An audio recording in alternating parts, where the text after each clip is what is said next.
Merthyr Tydfil, home to many a boxing great. Howard Winstone wanted to be a world champion. His sparring partner throughout was his childhood friend, Don James. Winstone was a natural, and he was the best of the bunch. And as a schoolboy, his first year, he won a Welsh schoolboy title. Then the second year, he won the Welsh, and he went to the finals of the British. In the third year, he won the British, you know, and he was talented in the making, like.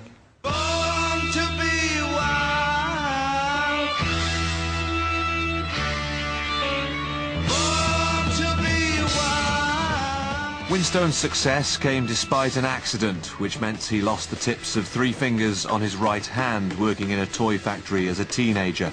His style had to adapt if he was to succeed. His father put a big bag of dirt up on his mouth, right?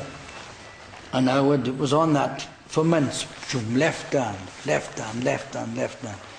And I wandered through there one day, and I'd just been picked for Wales. I was boxing for Wales, I won a few Welsh titles, so I thought I was cock of the walk, like, you know, and his old man said to me, "How around with Howard?"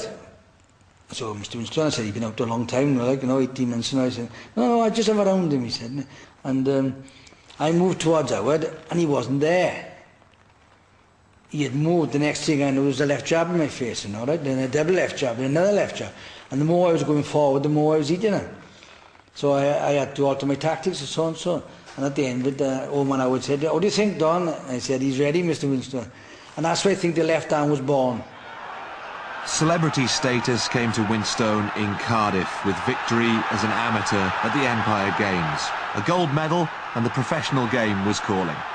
If you walked with Howard down the street of Merthyr and you wanted to get somewhere at 12 o'clock, you had to start off at 10. Because children would stop him, teenage girls would stop him, old ladies would stop him, boxing fans would stop him. You know, you're saying, "Oh, come on now," you know, but he was that well liked. Winstone was taught his trade by another Welsh boxing great, Eddie Thomas, himself a former British and European champion. In 1965, his young charge lost the first world title fight against Mexico's Vicente Saldivar at London's Earl's Court. 2 years later, a rematch at Ninian Park. Home crowd advantage.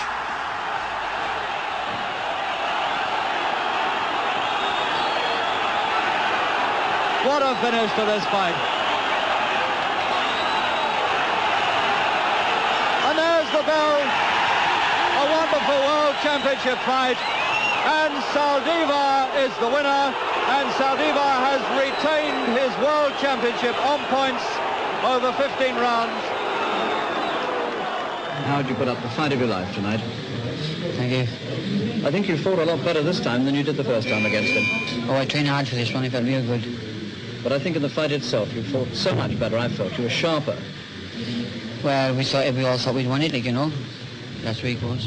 You felt yourself you'd won it? Oh, yeah. I didn't have early on, I think, to win it easy. That would have made such a difference to Howard's life.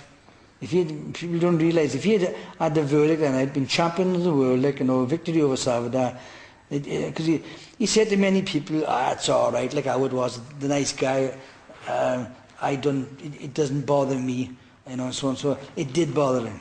I knew it did bother him. When he was on his own and we were on our own, he'd say, "Why, Don, why didn't I have the verdict that night?" The trilogy of fights with Saldivar was complete in Mexico City. It saw a third defeat for Merthyr's finest, further inspiration for the Welshman.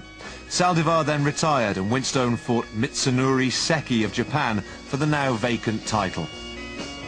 They were evenly matched. Both men had lost to the Mexican, and for the first 2 rounds there was little to choose between them. The third swung the fight towards Seki. Winston's left eyebrow looking just a little red. Winston using his right hand as much as he's using his left in this fight to overcome the southpaw stance of the Japanese.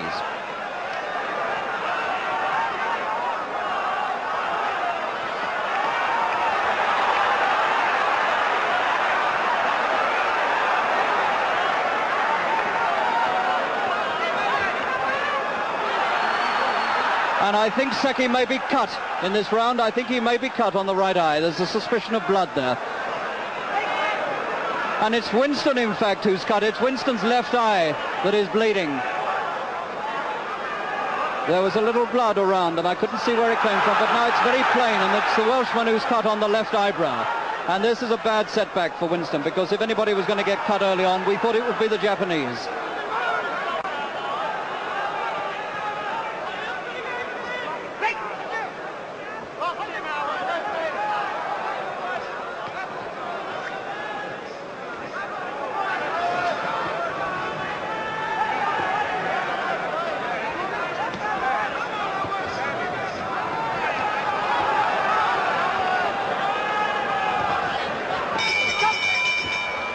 So Winston at the end of the third must go back for repairs to the left eye. It's not too serious, but it's over the eye, and that's not a good place for a cut to be. And Eddie Thomas, his manager, now goes to work. And there must be some consternation now in that Welsh corner, because this is not the way things were expected to go. Beautiful left hand in. Secchi walked right onto it. This is easily the best round Winston has had so far.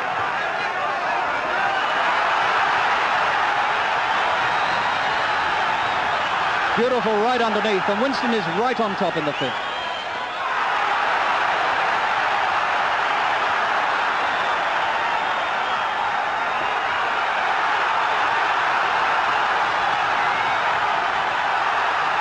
And Secchi is taking a lot of punishment in this round. He's taken almost everything that Winston has thrown at him. The little Japanese suddenly no longer looks so fast or so strong. The tide suddenly has turned right round, and it's in Winston's favour.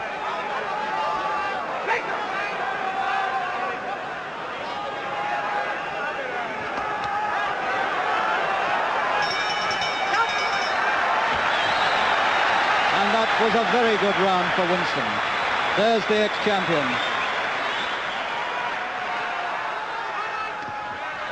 What an interesting fight this is between these two little men, both of whom couldn't find the strength or quite enough skill with which to beat Saldivar. But now the title is here for the taking, and one of them is going out of this ring tonight, the champion, the new champion.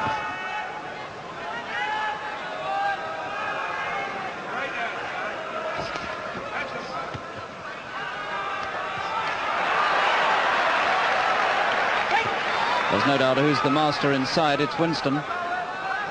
He's consistently been better inside all the way through this fight. He ties up Secchi beautifully inside and frequently scores, and for a moment I thought Secchi had trouble with his right eye. He has got trouble with his right eye. He brushed away the blood, and Secchi now is cut on the right eye.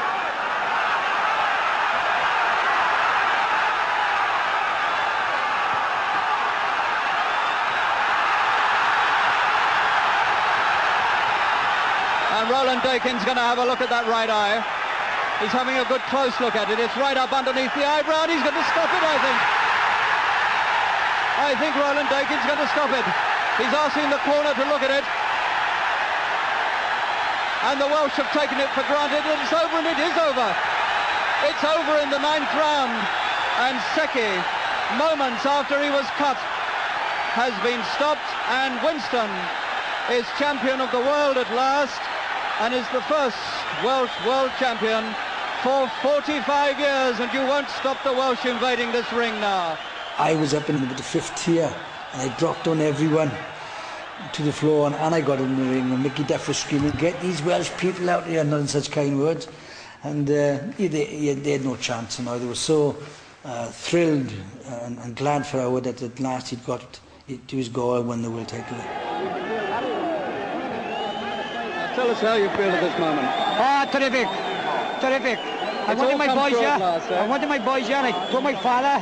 My father started me off, and I said I'd win it. And out of all my troubles, I've stuck to my word, and I've done it. And I'm proud. I think to myself, what a wonderful